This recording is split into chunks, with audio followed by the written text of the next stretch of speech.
Sri Lanka ran out of fuel in 2022. Not some fuel, all of it. Gas stations closed, hospitals went dark, the government collapsed, and the reason wasn't a natural disaster or a war. It was a port they didn't need, built with money they didn't have, funded by a country that knew exactly what it was doing. This is the story of how free money works when nothing about it is free. China has loaned over $1 trillion to developing countries in the last 2 decades. Roads, bridges, railways, ports, power plants, all part of something called the Belt and Road Initiative. On paper, it sounds incredible. Poor countries get infrastructure they desperately need. China gets trade partners and influence. Everyone wins.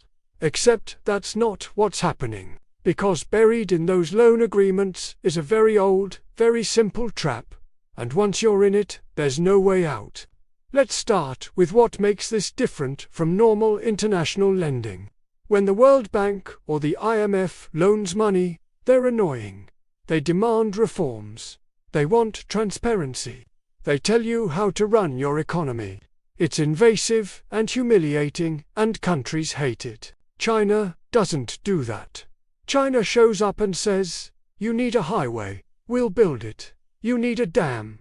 Done. No lectures, no conditions. Just sign here. And for a politician in a developing country trying to win re-election, that is irresistible. You get to cut a ribbon. You get to stand in front of a massive new stadium or airport. You look like a visionary. The bill doesn't come due until you're long gone. Here's how the system actually operates. Let's say you're the president of a small country. Your economy is growing, but your infrastructure is a disaster. You need a new port to handle more trade. China offers to build it for you. Not just finance it. Build it. Chinese companies do the construction. Chinese workers do the labor. Chinese banks provide the loan. You don't pay up front. The loan has a grace period, maybe 5 years. Low interest at first. It feels like a gift. But here's the structure most people miss. The loan isn't in your local currency. It's in dollars. Or you. That matters. Because if your currency crashes, your debt just got a lot bigger in real terms. And the interest rates aren't fixed. They're variable. And they're higher than what the World Bank would charge. Sometimes double. And the collateral isn't theoretical. It's the actual thing they built for you. The port, the power plant, the railway. If you can't pay, they take it. Let's go back to Sri Lanka. In 2007, Sri Lanka borrowed over $1 billion from China to build a port in Hambantota. The problem? Hambantota didn't need a port. It's on the southern coast. There's barely any trade traffic. The feasibility studies said it would never be profitable. But China wanted it. Because Hambantota sits along a key shipping route between the Middle East and East Asia. So they offered the money. And Sri Lankan leaders took it. The port opened in 2010. And just like the studies predicted, almost no ships came by 2016. The port was generating barely 1% of the revenue it needed to service the debt. Sri Lanka tried to make the payments. They borrowed more to pay back what they owed. But their foreign currency reserves were collapsing. They couldn't keep up. So in 2017, they did the only thing they could do. They handed the port over to China. Not sold it, leased it. For 99 years. China now controls a strategic port on Sri Lanka's coast. They didn't invade. They didn't threaten. They just waited. And Sri Lanka still owes them money. This isn't a one-time thing. It's a pattern. In Djibouti, a tiny country in the Horn of Africa, China built a massive port and a military base. Djibouti now owes China more than 70% of its entire GDP. If they default, China doesn't just take the port. They effectively control the country's financial future. In Pakistan, China loaned tens of billions for the China-Pakistan Economic Corridor. It's the flagship project of the Belt and Road Initiative. But Pakistan is already struggling to pay it back. Their debt to China has ballooned, and the terms are secret. Nobody outside the Pakistani and Chinese governments knows exactly what was agreed to. But we know this: China gets priority access to minerals, and control over key infrastructure, and the ability to station security forces along the corridor. In Montenegro, a tiny European country, China financed a highway that costs more than a quarter of their entire economy. The first section is built, but they can't afford to finish it, and they can't afford to pay back the loan. The EU offered to help refinance it, but only if Montenegro renegotiates with China. China refused, because the loan isn't just about money, it's about leverage.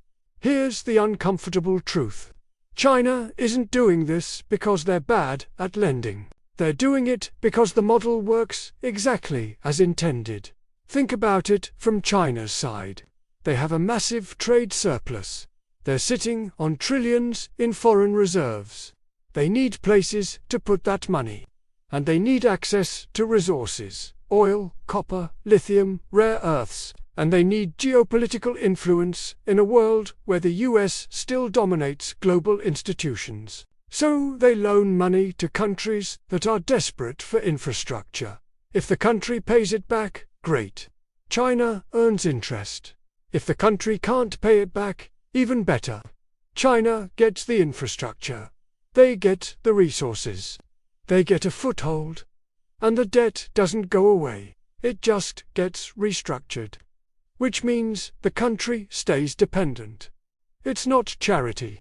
It's strategy. And it works because the projects are designed to look good in the short term and fail in when the Belt and Road Initiative launched in 2013.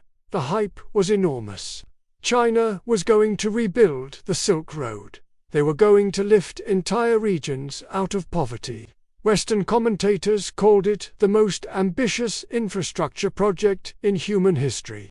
And in some ways, it is. China has financed over 1,000 projects in more than 60 countries, but the results are mixed at best.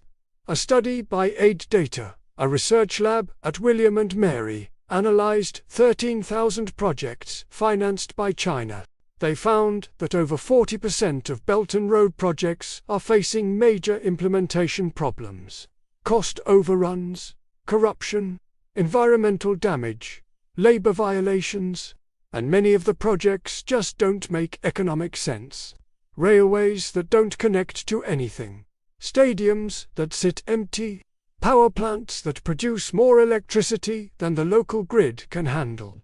Because the goal isn't efficiency, it's control. Here's where this gets geopolitical. For decades, the US and Europe shaped global development through institutions like the World Bank and IMF. Those institutions had problems. They were paternalistic. They pushed austerity. They ignored local needs. But they also came with some accountability. Environmental standards, anti-corruption measures, public transparency. China's model has none of that.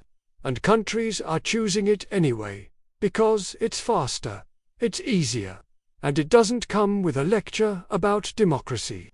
But the cost is long-term sovereignty, and it's creating a new global hierarchy, one where debt isn't just an economic burden, it's a political weapon. So here's the question no one has answered yet. What happens when dozens of countries realize they're trapped? When the ports and railways and power plants all come due? When the debt spirals?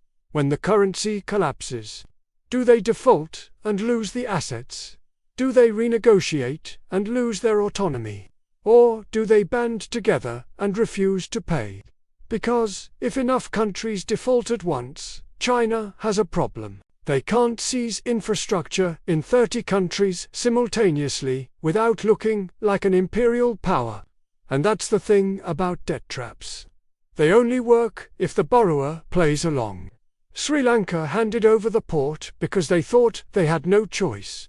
But what happens when the next country says no? China built this system, assuming compliance, but history is full of debtors who just stopped paying. And when that happens, free money stops being free for everyone.